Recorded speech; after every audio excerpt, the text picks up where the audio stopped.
Hi everybody, my name is Professor Eric Skiles, and I am a professor of theater and humanities on the Lone Star Kingwood campus.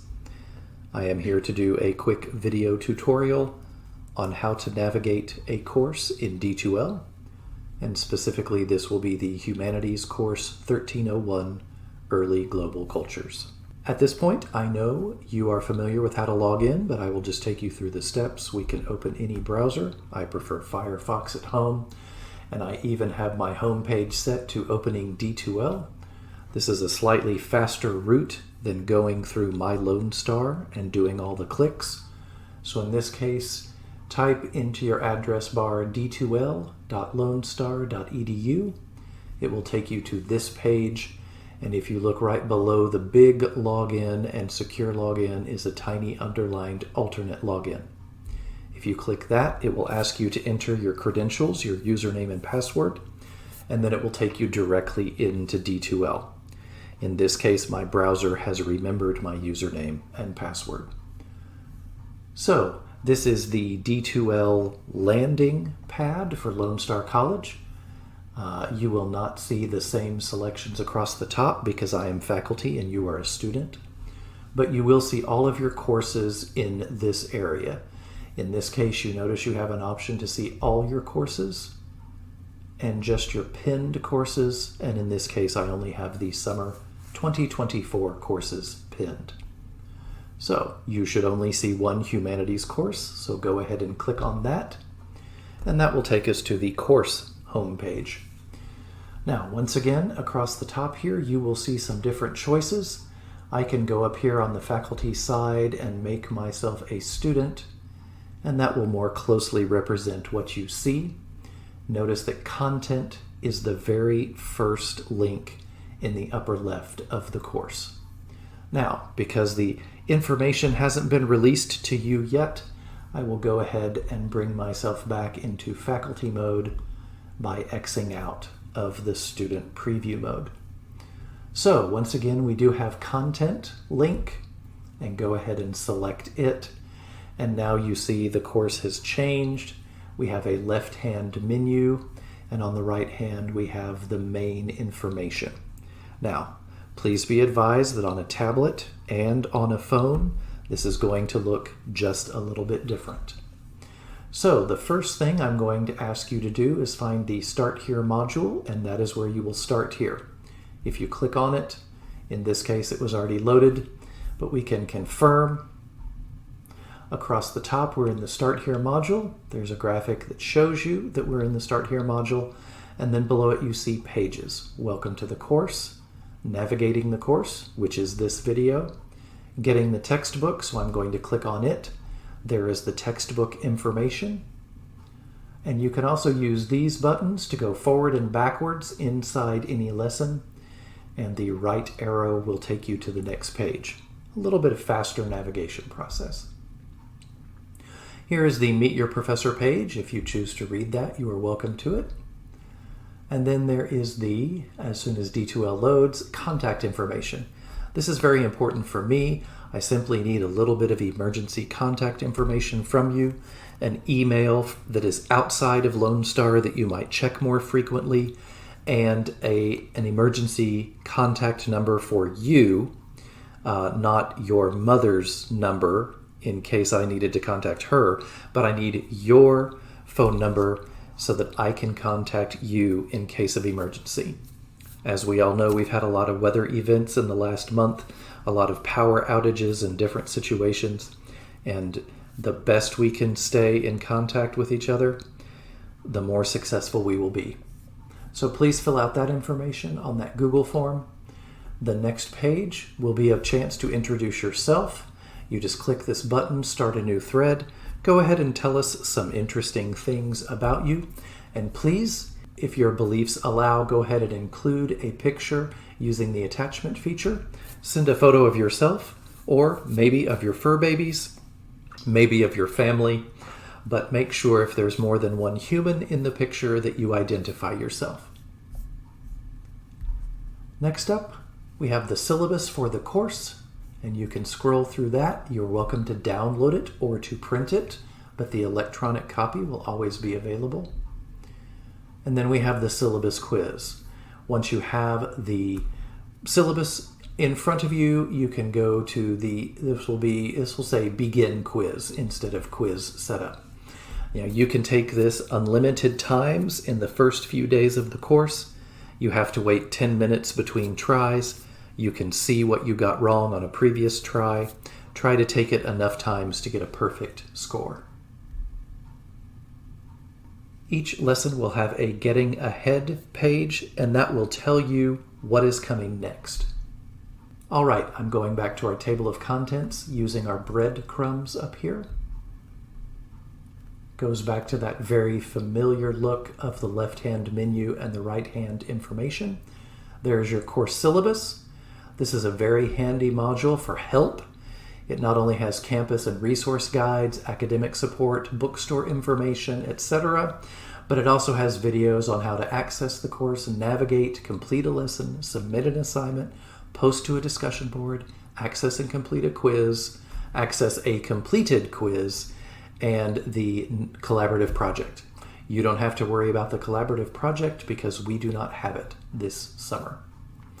All right, then we will have lesson 1, and all the lessons are organized the same way. There are 12 pages here. And so once again, we confirm we're in lesson 1, Beginnings of Civilization, which is chapter 1 in the textbook. There's a graphic to reinforce that, a link to the syllabus, and then we have the 12 pages of the actual lesson. As you can see, as I scroll slowly here, lesson 1, 2, 3, 4, 5, 6, etc., they all have 12 pages. So I'm going to scroll back up. Lesson 1, every lesson begins with welcome and objectives. You always know my content because it's on a black or dark blue background. So this is the objectives of the course. We click the next button to the readings. This will just remind you what chapter we are covering. The next page will be internet links to explore. Each one has a little bit of an explanation as to why I want you to visit that site. The next button takes us to videos to explore. Most of these come from open sources on the internet. And if you have problems clicking directly on a video because of security settings, you can click on the link underneath each video. The next page is People, Places, and Terms, which is a crossword puzzle. Click on the crossword puzzle to begin, and as you fill in words, they will indicate whether they are correct or not. While the crossword puzzle does not get graded, it will help you with your vocabulary, which will definitely appear on the quiz. The next page is the assignment. At the top, you'll get some information and an introduction. In this case, this assignment has a brief video, and just the first 10 minutes of the video is what is most critical to this lesson. And then down here, you have the templates. Each lesson has a downloadable template. You download it. In this case, you've got a PC format and a Mac format template. Download whichever one works best for you. I will click on it. It will download. You can see that here. It has also activated my edit for the assignment, so I will cancel out of that. I will go back to my downloads and double click, and we will open it up in Word. And then here you have instructions and links. Visit the following website. You can click on that or copy and paste the address. Follow the directions to translate your initials into cuneiform. Copy one of the symbols and paste it below. So once you complete that step, you will paste it right here. Do the same for number 2. Do the same for number 3.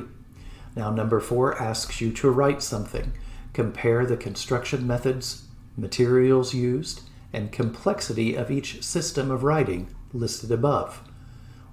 That's part 1, and then part 2 of this question, what are the similarities between all 3 writing systems? And then the last part, what are the differences between all 3 writing systems?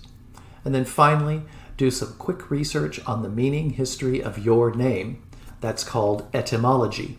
What is the etymology of your name? If you can, ask your parents, grandparents, or relatives why they selected the name for you. Look on the internet for definitions or explanations of your name. And then answer the question, what have you discovered about the meaning, legacy of your own name? Once that is complete, go ahead and save the document. There's the save function there in Word, and you can save it best with your last name so you know that it's completed. And then you come back and you can upload. At the bottom. There will be a button here that will allow you to add attachment. Once you've added the attachment, make sure you submit. Hit the submit button to send the assignment to me. Now, there is always an example of student work. Well, there's almost always an example of student work, and if we click on it, it will open up an example of somebody else's work. They did the assignment correctly, they covered all the required areas, and they answered in good, full, collegiate sentences.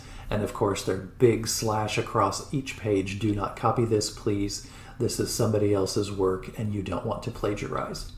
All right, and that always opens in a separate window, so when you close the window, you are back to the assignment. Next up are the discussion topics. There are 3 of them. So, here are your instructions. Here is your prompt. Start a new thread and answer the prompt. Make sure you use the blue title as the title of your prompt. We can click the next button and you can see discussion number 2. And then the next button, discussion number 3. Finally, in the lesson, to finish off, we've got the quiz. In this case, unlike the syllabus, you only have 1 try. You have 60 minutes to answer the questions. Here are the question types. And once again, here, instead of quiz setup, it will say begin the quiz or start the quiz. That is officially all you need to do for each lesson. But there will be a getting ahead page to tell you what's coming next, which chapter, the title of the chapter. You are always welcome to read ahead in the textbook. And then finally, a checklist at the end just to make sure, did you read the chapter? Did you look at the links? Did you watch the videos? Did you complete the assignment? Did you complete the discussion topics? Did you take the quiz? If you've done that, you are golden. If you've skipped any of those, please go back and keep trying. All right. Until we get later in the course, when we start having different things pop up, that is the basics of how to navigate the course. And then toward the bottom, you do see our cultural event review, extra credit, final exam review, and final exam. And as I indicated earlier, we will not be having the collaborative project during the summer session. All right, I think this is a good introduction to Humanities 1301. I look forward to a great semester.